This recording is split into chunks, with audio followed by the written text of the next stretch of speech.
What's going on, everybody? Welcome to the Seeds of Change. I'm your host, Matt Mills. I hope that whenever you're listening to this, you're having a good day. I hope that you are having a productive week, weekend, month, beginning of the new year, all of it. I want to take time to thank you for listening. I want to thank you for your support and your sharing and your comments. And I just appreciate just the positive feedback and the love for the support you give for an endeavor that I just am doing to share my own journey and hopefully bless people and also be obedient to Christ in my life. So I do want to thank you for that. We do have a few family announcements, and the weekend has been very busy and crazy. But what I will say is that God is still good. After everything, this past week and weekend, God is still good. I do want to take time to ask that you keep the McFall family in prayer. I ask that you keep the Collins family in prayer. I ask that you keep the Nichols family in prayer.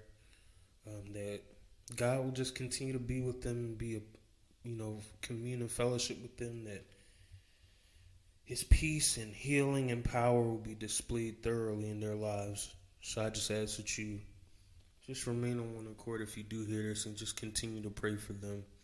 As well as, other people that you may know of this experience and any difficulties right now, any loss right now, please throw their names up in prayer also. And if you want to inform me of them so I can make mention, please let me know, or please send me an email. It is on the screen, but it's Minister Matt Mills at Gmail, minmattmills@gmail.com. As we continue with our family announcements, there is a health fair this weekend, January 21st, from 11 a.m. to 3 p.m. at Dedicated Senior Medical, 1575 North 52nd Street. And it's being hosted by Unified Network Initiative, who includes Bishop Mills, Elder Mills, and myself in leadership positions. So it's being sponsored by Dedicated Senior Medical and New Century Home Care. You are able to get free Uber transportation. So I will be posting a flyer just in case you do need transportation. And you can RSVP with Sister Pinnell or Bishop Rudolph Mills. The information will also be provided. It will be conversation with doctors. It will be lunch provided, games, music, and like I mentioned, free transportation. So please take advantage of the opportunity just to connect with a medical provider in the Philadelphia area and in your neighborhood to learn about some resources that may be available in reference to your care. And if you do have any other events that you want mentioned, once again, my email is ministermattmills@gmail.com, minmattmills@gmail.com.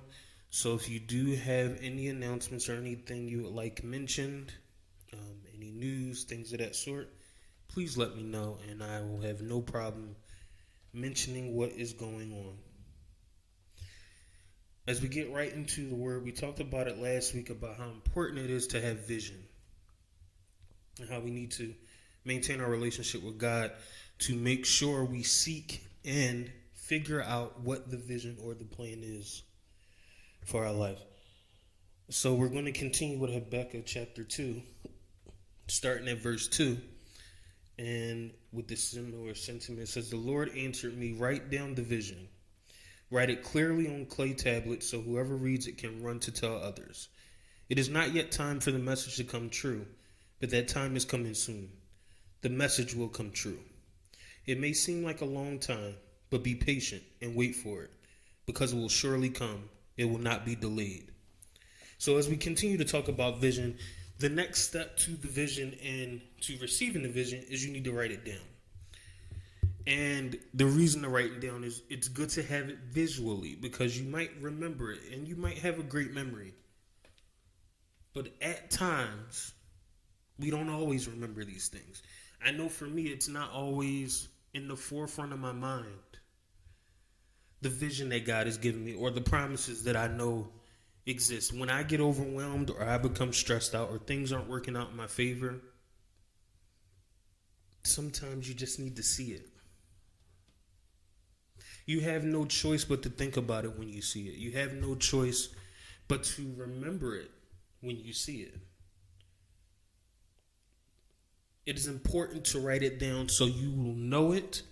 You can revisit it. It'll always be present. It will always be documented. In addition to that, it's good for it to be referenced by others. And this is specific to when you are in leadership positions, when you do have goals that can involve other people, or in the presence of your family and you making goals. Writing it down assists with keeping things on one accord. There can be no miscommunication when it's written down. You can't misunderstand the vision when it's written down. Even in this text, whoever reads it can run to tell others.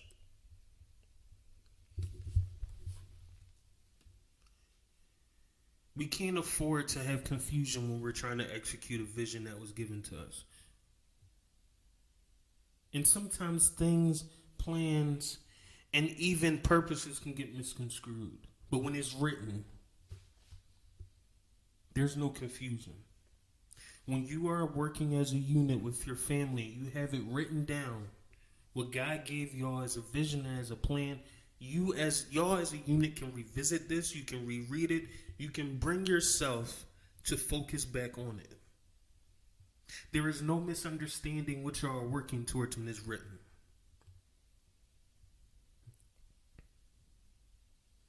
Many times we think of things and we try to seek God for our vision and what our purpose is and where we need to move.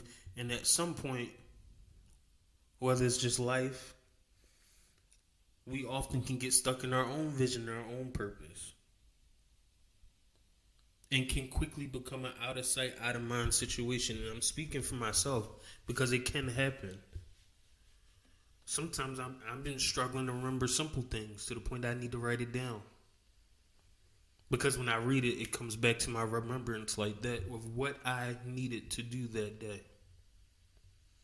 Instead of needing someone to say, hey, did you do such and such? Or did you remember about this? No, I did not. And it wasn't even on purpose. But it was not in my mind because I was distracted by something else. I became distracted on something else that arose, something that took my mind off of what I was working towards. Something that took my eye off the mark. The problem is a lot of us take or situations arise where we take our eyes off the mark and then we don't know how to find our way back to it. Because we've wandered around so much and we've got stuck in other situations, which is understandable because sometimes life throws us curveballs. But sometimes we get stuck in certain places that we don't need to be, and we've lost sight of where we are supposed to be going. Even the instance at times where we can become unhappy about where we are, or we can feel stuck where we are. And because we're so focused on the present of where we are, we've lost sight of the vision. We've lost sight of the mark. And then we find ourselves in a very unhappy state. And since I know how that feels, I don't want you to go through that. I don't want you to find yourself so focused on your present and so stuck in your present that you've lost sight on your future. So I challenge you to write it down. Because this is a common theme that we find in our word. And it's simply that God finishes what he starts. It might not be time for the vision you received. But the message will come true. So when you think about the vision, if you don't know what the vision is, I would challenge you to seek God for the vision. And write down steps on how you will seek God, whether that's making a schedule of prayer, a schedule of reading. How are you going to empower yourself? I would challenge you to write down goals that you have and seek God in reference to the goals that you have for yourself to see if they align with His will. Start somewhere. Start somewhere in reference to your vision. And be ready to hit the ground running when you write it down. Because whoever comes in your path, whoever God sends to help bring it to its completion, will need to see what the vision is to some extent. They would need to have direction on assisting you in this.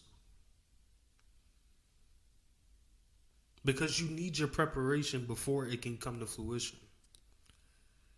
So think of this as your preparation process. Think of this as the season in which you are getting ready to walk into what He has for you. But if you are not willing to do the due diligence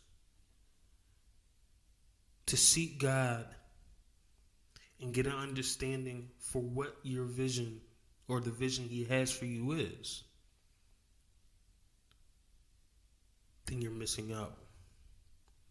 And when I say that, that does not mean He's going to give you a step-by-step process on what you are meant to do. But you do need direction. So I challenge you to take the time to receive direction. And then when you receive it, write it.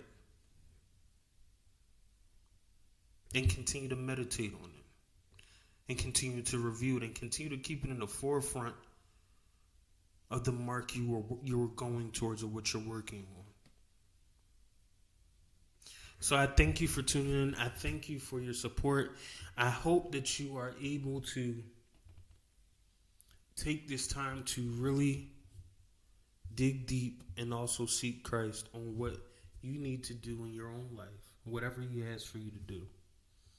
Because I also find myself in the same place of trying to find out what my purpose is.